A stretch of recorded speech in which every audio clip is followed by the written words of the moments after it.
Hello. So today I'm going to talk about distance. Uh, this is part two of my series on imperial system versus metric. Um, so, like I said, we talked about time last time. Now we're talking about distance.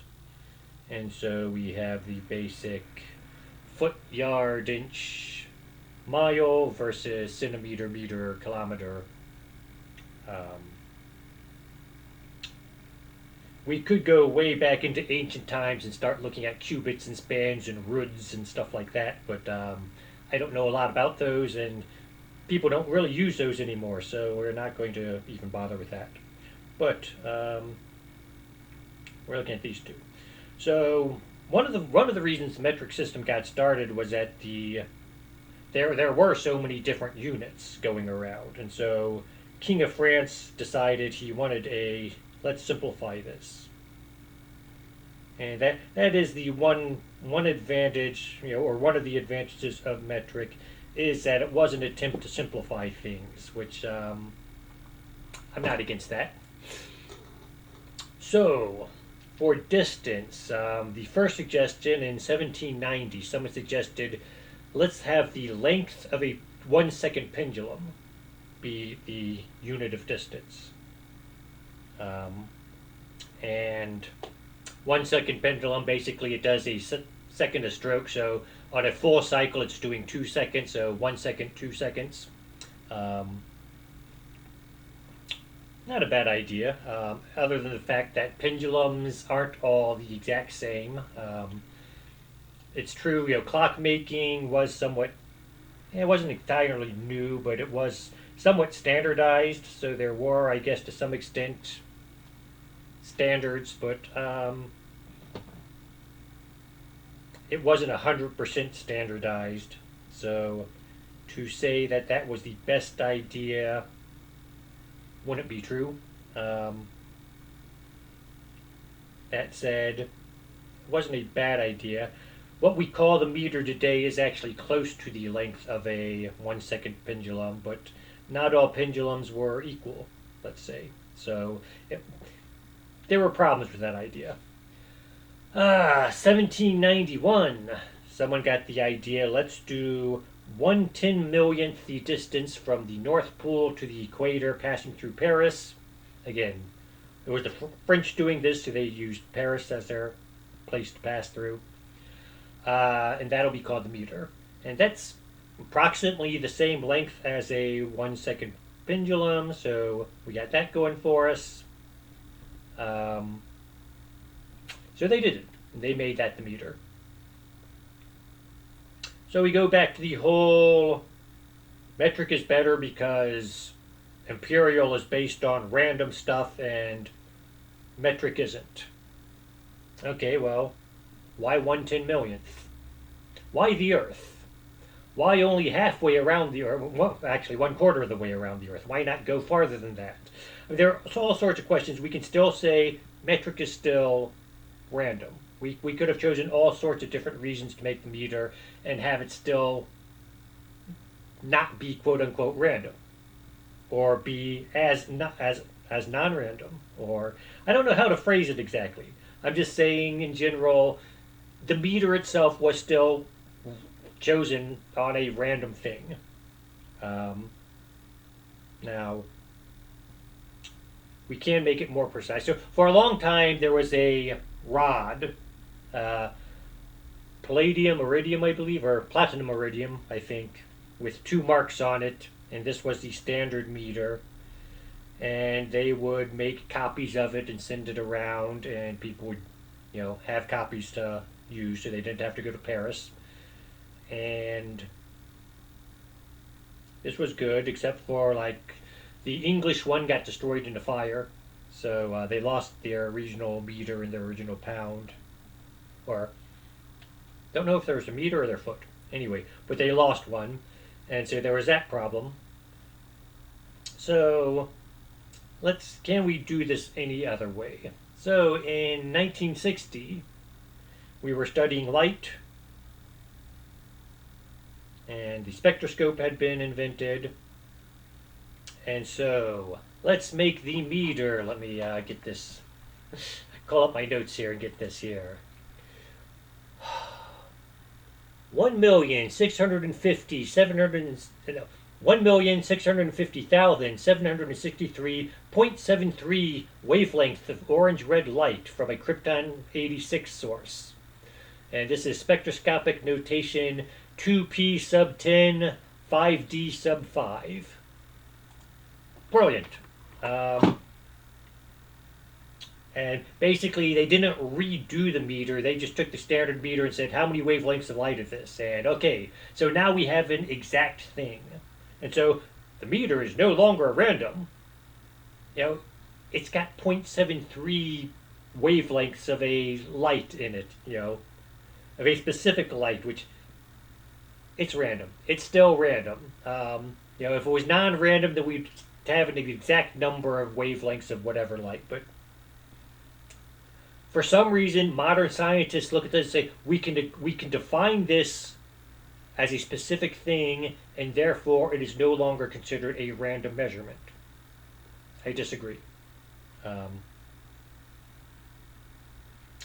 but interestingly, we do have laser measurement devices. Instead of tape measures, we can get a laser device and use it to measure, which it uses a reddish light. So I don't know if it's using the same light as this or whatever. But I mean, we can use the technology that went into defining this to make a tape measure, basically.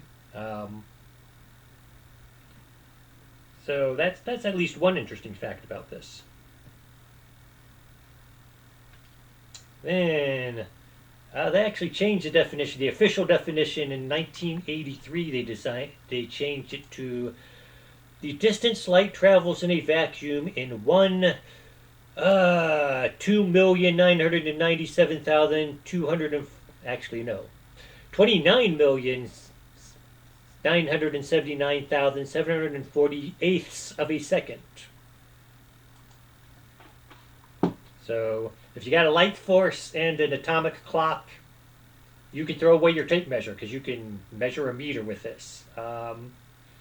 Again, all we did is we took a random length and we defined it in specific terms. We didn't make it a non-random length.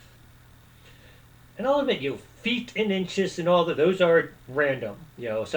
It's generally said foot was the length of the king's foot, which I've never met anyone who had a 1 foot long foot, but that was something you hear a lot.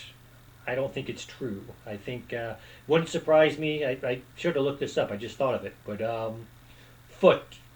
If it was from some other term, this is from Old English food, and it does not mean the same thing as foot. Or, like I said, I'm speculating there. I don't know for sure. Had I thought about it, I would have looked it up before I started this video. But I don't think we can definitely say it came from the length of the king's foot because we don't know for sure, or I don't know for sure at least. So, interesting thing about the meter is it doesn't get used that often, from what I've seen. Now, where do we see it used? Foot races, 100-meter dash, 200-meter dash, whatever. Used to be the 100-yard dash or whatever. I think it's actually the 110-meter just to make the same length. It's been a while since I've done track and field, and we always did it in yards. So I think there was one school which had their track measured in meters, and that's why I get the 110 stuck in my head.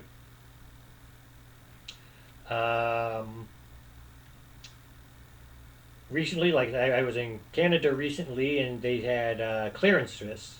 So overpass or a bridge or whatever, and it would say clearance 2.5 meters or something like that. So that's it. Other than that, you don't see meters that much. Centimeters you see. A person most people are between 1 and 2 meters tall. But we don't say I am 1.7 meters tall. We say I'm 170 centimeters. So even though meter is the basic unit of metric, it doesn't get used that often. I would imagine construction to get used a lot. Again, haven't looked at any European building plans. Here in America, we still do things in feet. So, but I would imagine something size of a building, then using a meter to measure things would be useful. You know, doing it in centimeters would be ridiculous. Trying to do it in kilometers would be ridiculous. So the meter makes sense. This actually got me thinking a little. So one thing about the Imperial system that I like, and is that you can divide by 3. A foot is 12 inches, and 12 is divided by 3, divisible by 3. So it makes sense. And this is, ancient times and all this. We say, why did they do it? Why did they divide things by 12? Why did they divide? Why did they turn a circle into 360 degrees? And the answer is mainly they just wanted to be able to divide by a lot of different things. And so a foot, 12 inches in a foot, we can divide by 4, we can divide by 3. We can divide by 2 or 6 if we want. 360 degrees in a circle, we can divide by 2, 3, 4, 5, 6, 8, 9, 10, 12, 15, 18, 20, etc. So it's convenient to do these weird numbers which are divisible by a lot of other numbers. And so, metric, we want a third of a meter. We are going to 33.333333, etc. centimeters. There is no easy third of a meter. Although, for most things, we don't have to go down to the exact end, but you can't divide by 3. And so it's going back to construction. Yeah, this is one thing I got thinking about as I was taking notes for this video is, did they start to change architecture like in Europe because they started using meters? So instead of, our standard house has 3 windows evenly spaced, let's do 4 windows evenly spaced because we can divide metric by 4 easier than we can divide it by 3. Or did they just start, change the basic outside, so instead of being 29, or for like the length of the house, we're just going to make it a little longer or a little less long so that we can divide it by 3 easier. And this is something I have no clue how to look this one up, but I'm sure someone probably could go back in time and especially look at when they started to introduce the metric system and find out, oh yeah, maybe they did do it that way. I just got a little curious, how did architecture get changed as we started introducing new measurements? Did that actually start changing styles and stuff like that? I don't know. Sounds like something that might have happened. But that's it. So, back to, again, what I said with time and, what I will continue to say. Both systems have their uses. Metric, again, works great for science. Just divide or multiply by 10. If you make a mistake, you can correct it easily just by multiplying by 10.